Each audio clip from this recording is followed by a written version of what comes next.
నమస్తే రమ్మగారు. నమస్తే జయ. రమ్మగారు, పిల్లలు చిన్న చిన్న తప్పులు చేస్తుంటారు చిన్నప్పుడు. పెరిగి పెద్ద అయినాక తర్వాత విషయం అనుకోండి. అసలు మనం ఆ తప్పుల్ని ఎంతవరకు క్షమించాలి? చిన్నోడే కదా, చిన్నదే కదా, వీళ్ళకేం తెలుసు అనుకుంటూ ఉంటాం చిన్నప్పటి నుంచి.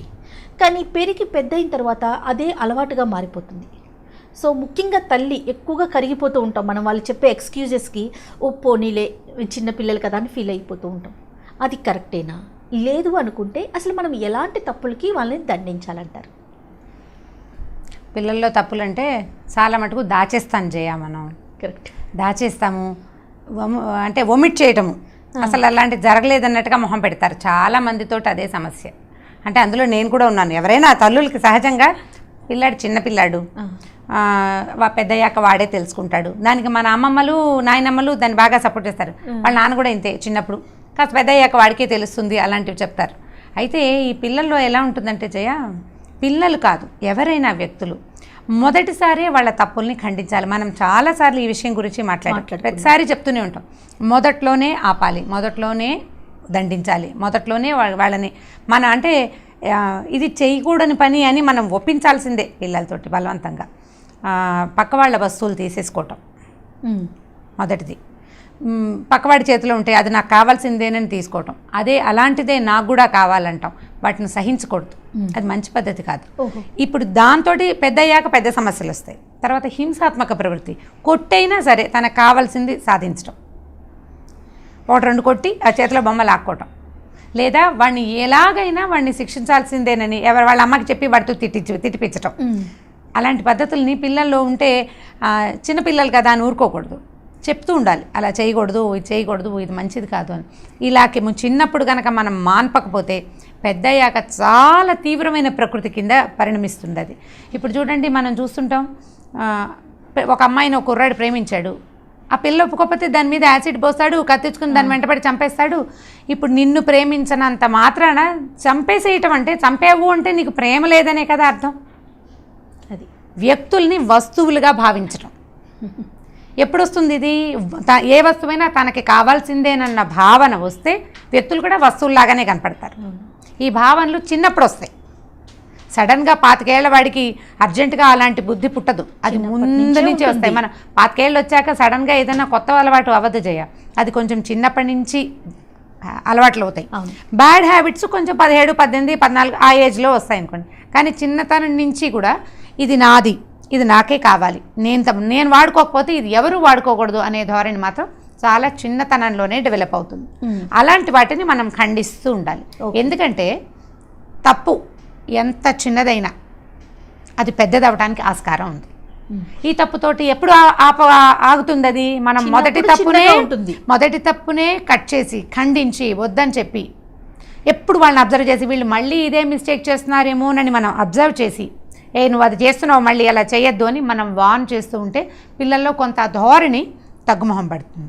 అయితే ఇప్పుడు ఎలా అంటే మనము మా పిల్లాడు విందండి, ఇది చెప్పడం సులువే.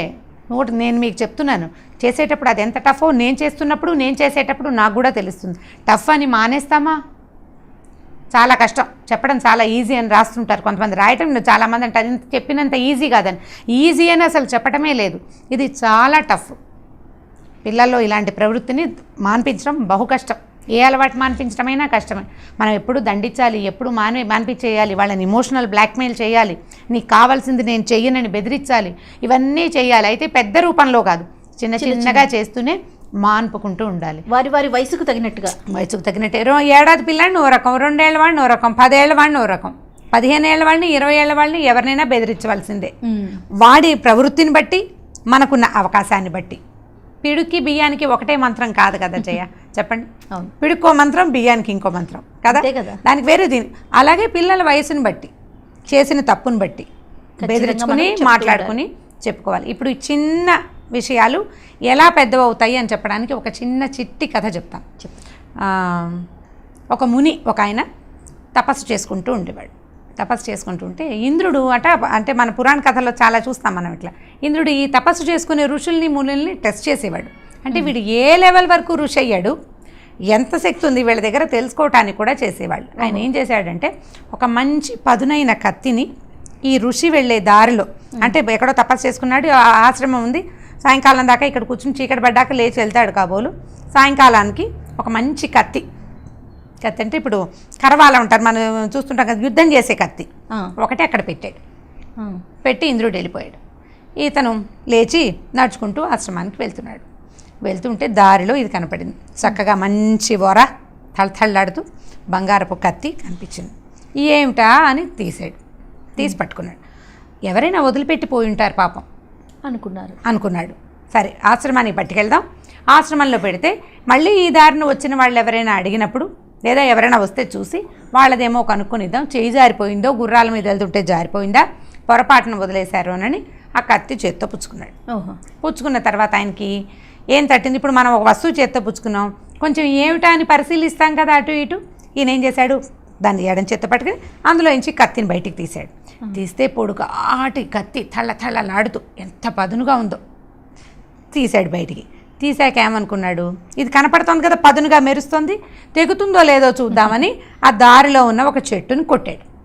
కొట్టేసరికల్లా సర్రమని తెగింది, చక్కగా కట్ అయిపోయింది. అబ్బాయి ఎంత బాగా తెగింది, దీనికి భలే పదునుంది అనుకున్నాడు. మంచి పదునుందని ఏం చేశాడు, మనం వెళ్ళే దారిలో బోలెడని చెట్లు ఉన్నాయి అడ్డంగా, వాళ్ళెవరో వచ్చి తీసుకెళ్లే లోపల ఈ చెట్లు 4 కొట్టేద్దాం అనుకున్నాడు. అయిందా, దాని పదునికి ఉత్సాహపడనమాట. ఇంకో చెట్టును కొట్టాడు. అవి తెగుతుంటే ఇతనిలో ఒక రకమైన ఉత్సాహం మొదలైందనమాట. మనం కూడా చూడండి, ఏదైనా పని చేస్తుంటే బాగా అవుతోంది అనుకోండి, యాక్టివ్గా అవుతాం. అయ్యి మళ్ళీ మానవ ప్రవృత్తి అది అంతే. ఇప్పుడు మనకి సక్సెస్ఫుల్గా వస్తూ ఉంటే ఆ పని ఇంకా చేయాలనిపిస్తుంది. పిల్లలతో స్కిప్పింగ్, నడిచే పిల్లలతో స్కిప్పింగ్ దాకా వద్దు, 2 అడుగులు వేసి బాగా నడిస్తే వాడికి ఎంతసేపు నడుద్దామనే ఉంటుంది. మానవ ప్రవృత్తి లోపల బేసిక్ ఇన్స్టింక్ట్ అనమాట అది. ఏమైంది, ఇతను ఏం చేశాడు, ఆ చెట్లన్నీ కొట్టాడు, చీకటి పడిపోయింది, ఇంటికి వెళ్ళాడు. అయిందా, మర్నాడు అనుకున్నాడు రేపొద్దున ఈ పక్కన ఉన్న చెట్లు కూడా కొట్టేయాలనుకున్నాడు. ఇక జపం లేదు తపం లేదు, పడుకున్నాడు. తెల్లవారాక ఉదయకాలం చేసే కాలకృత్యాలు అవి చేసుకుని మామూలుగా ఏం చేస్తాడంటే ఇలా తెల్లవారుజామునే లేచి ఈ పని అంతా అవ్వగానే, అంటే తన సొంత పనులు అయిపోగానే తపస్సు కూర్చునేవాడు.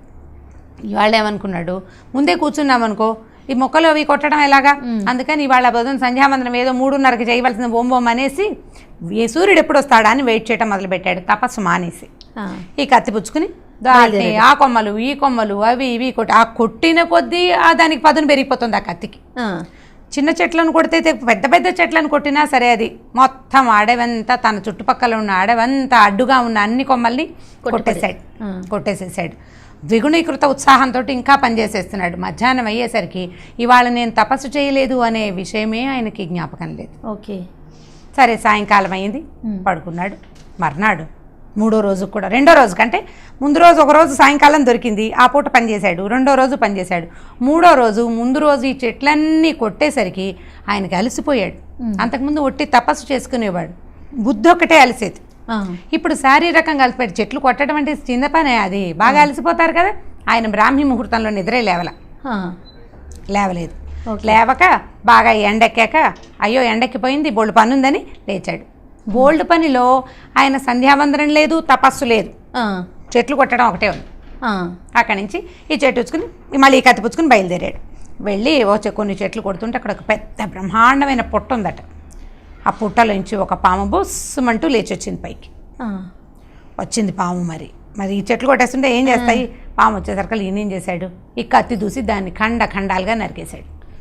తన మీదకి వచ్చింది పాము.